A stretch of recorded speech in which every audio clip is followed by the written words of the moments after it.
Apollo? Yeah, let's do it, man. I'm ready to go. All right, let's go. And guys, you know, this will determine who moves on to the semifinals. Keep in mind that here on the for the Korean qualifiers, we go through the round of 8, and then of course we go to the semis and the finals. A little bit different from some of the other qualifiers because, frankly, some of the talent is absolutely insane. Apollo. Oh man, it's incredible. I really cannot wait to see Tasia play again today, Hero to play again today, and that's gonna make the overall TSL4 tournament the tournament to watch, basically.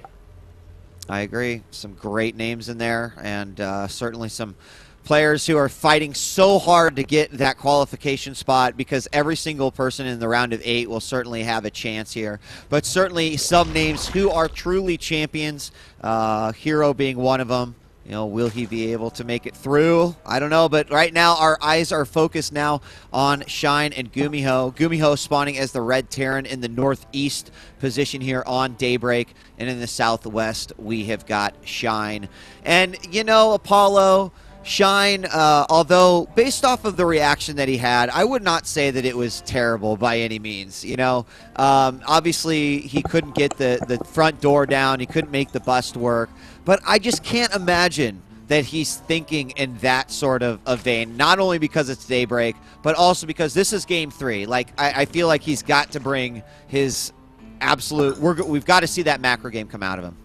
Yeah, I mean, both of these guys, in terms of what they're thinking about, probably can't even remember map number 2, man. They're like, that was such a weird game coming out from Gumiho, and then the response, they probably just wiped the slate clean, and are just saying, all right, Daybreak, pretty big map in terms of distance between each other. Gumiho will most likely go back into his greed, as we saw in map number 1. To what extent, we'll have to find out.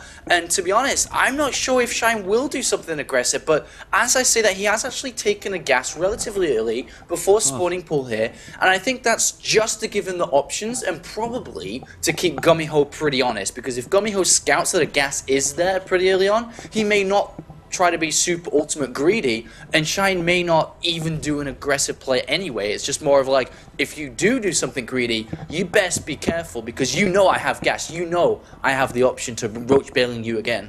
Right, right. And actually, I would agree with you. I mean, on Daybreak, that's a pretty valuable thing to have in Ling speed pretty early on. And based off of, I guess, whether or not he pulls drones from his extractor, we'll get a pretty good idea on which way he's actually going to go. And he already is pulling drones. So just for the speed, as his pool finishes up, he grabs the Queen. And I suspect that his next 100 he'll go ahead and start his speed. So has his opponent actually begun his scout yet? It looks like the SCV just making its way over right now with Overlords fanning out across the map. We do see, oh my gosh, a third CC is going down. So with potential very early Ling speed here, Apollo, be curious to see exactly what Shine will be able to do with this. Yeah, I mean, he's only built 2 Lings, though, and they're actually going to go chase that SCV, so the information that is out there to be taken won't be taken for a while because he hasn't got anything to see that 3rd command center, and the longer that information is not gathered, the less likely we are to see an aggressive play brought out here by Shine, of course, because he doesn't know anything of what his opponent's doing. And there are actually 2 Marines out to the Zelnaga towers as well, chasing away that Overlord, making sure it's really kept far back. So I think the option of aggression is pretty low unless he wants to do it blindly.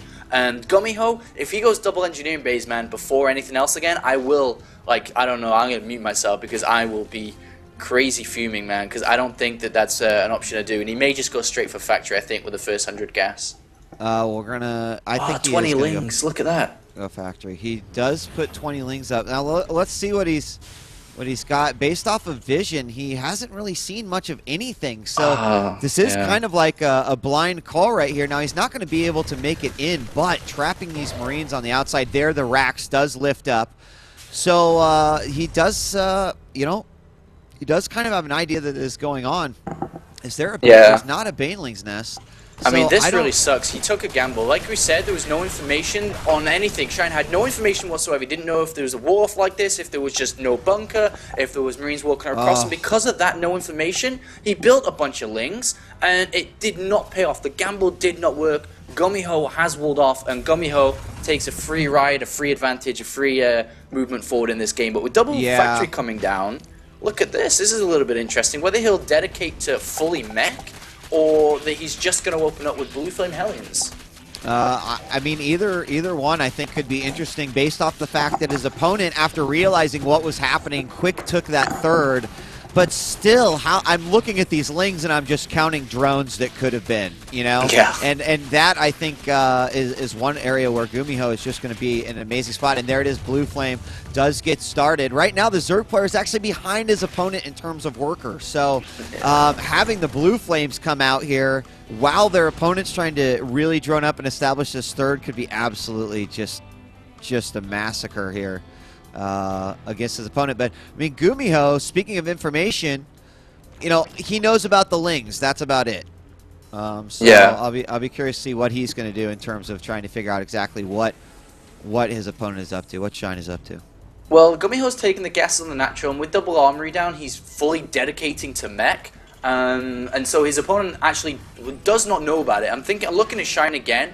Oh, actually, one thing Shine does see, and with the lings coming to the front of the barracks, he has seen the third gas go down, and that's actually pretty weird to see a third gas go down really soon.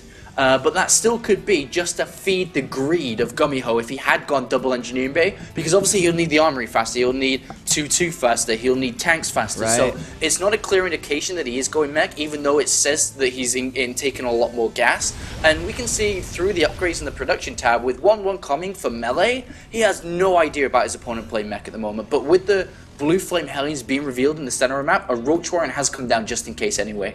And we do have some units moving out here. Gumiho, with the Blue Flame finished up, is immediately going over to the third. A couple of spine crawlers are being thrown down here, Apollo, but this is not going to be good. Even if he just goes straight in for the drones, he's throwing up a bunker. Here come all the lings. If he kills these, it's going to be nasty once the Marines actually arrive, and most of them do get cleaned up. One Hellion has fallen, and in second will fall. More lings are coming up, and here come the Marines, slow and steady around the bend. If those queens get taken care of, and they actually get into the drone line, he's going to be even further behind. We do have that spine crawler going up, but a ton more Marines coming to reinforce.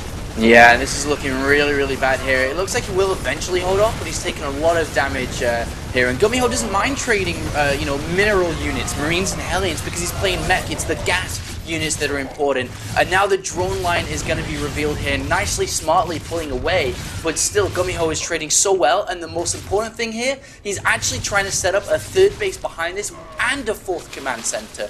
So he's actually playing so incredibly well. Yeah, you know, I mean, I'm pretty impressed. Shine held that off with very, very minimal losses, got the roaches out on time, and he will be set up pretty good. The thing is that I'm still not sure if that is an indication from Shine that yes, my opponent is going mech. I mean, we do have these additional Hellions coming out right now. He does not know about the third quite yet. He may have seen that command center fly, but a third, or rather the fourth, is going down in front of that Overlord. However, with these roaches making their way up here, there's not as many Marines out right now. We see ventral sacks being researched, and this could be a really great opportunity. A lot of people say that one of the greatest counters to mech is actually to just drop inside your opponent's main, but he's going over the third, and it's pretty undefended. Yeah, and that's Stim on that tech lab too, so that's going to be quite frustrating here for Gumiho. The drone count is really low at this point of the game. It's at 57, and he's dedicating all to aggressive units. He's upgrading ventral sacks, he's getting overload speed, and basically he's saying, great, your army is almost going to be, a little bit too difficult to attack on the ground and walk into your siege, but hold on a minute. I can just land my roaches on top of your siege tanks, then what are you going to do? And Gumiho is in a world of trouble because of this. Yeah, and one siege tank is not going to cut it. Out come the SCVs, but too little, too late. As the siege tank does fall down, the rest of the Hellions will go down, and I think Shine actually has pulled this off. Definitely playing to his opponent's aggression. I mean, absolutely the whole time, even with the early lings, Apollo, I really feel like he was doing that in reaction to how Gumiho is playing. It does look like this this natural is at least going to temporarily be saved, but with another round of units coming in here, what will that mean for Gumiho? And we're going to have drops now finished up. He could go ahead and drop directly on top of that siege tank in the main, and then what does he do? Yeah, Gumiho is just such a greedy Terran play, man, and you know, Shine is just reading into it and reacting so well. He's not letting the greed sit there and just explode. He's actually doing something about it here, and oh, this drop is going to be pretty nasty because there is nothing to prevent these roaches just landing right on top. Yeah, and there they go, right on top of all the tanks. He does need a few in the main. There we go. A little bit spread out. That drop could have been much better. The SCVs will save quite a bit here, believe it or not. But inside the main, the roaches do a little bit more damage. And you know what? That drop could have been performed a little bit better. Yeah, I mean, that could have done a lot more damage. It didn't do as much damage as it should have, but there is a part 2 of this, and this one could do as much, man, or hopefully more. Well, there you go. Start dropping again in front of the tanks rather than just on top, but it won't matter. He should be able to clean these up. The biggest threat, the Marines inside that bunker, but now that he moves forward, he does take out 1 tank, 2 tanks, and we're going to see the final ones fall, as he does have several tanks popping out here, actually. More roaches reinforcing here, 8 more on the way. He brings the Overlords back over, but every time he nails 1 or 2 tanks here, Gumiho, I mean, he's keeping his economy up, but no chance for a third here. Yeah, he's not taking a third anytime soon, and Shine will continue to put the pressure on. He's droning behind. He'll most likely take a 4th base any second now, and this drop is about to go down again here, and every tank that goes down, as I said earlier, he's okay with spending and wasting minerals, but when it comes down to gas units such as tanks, he is not okay with this. Yeah, and that time, now that the tanks have mostly been broken, he should be able to clean up a lot more, including anything that might come out of those factories. In fact, he immediately starts targeting down the factories. He's killed so many SCVs in this exchange, now up to 44 in total, and that factory going to start to burn. He'll move on to other high priority targets, but honestly, as long as he stays out of the natural and away from that bunker, he could just have a heyday here inside. He's going to go back out with the Overlords to possibly pick up again, but eventually I have to see a GG here.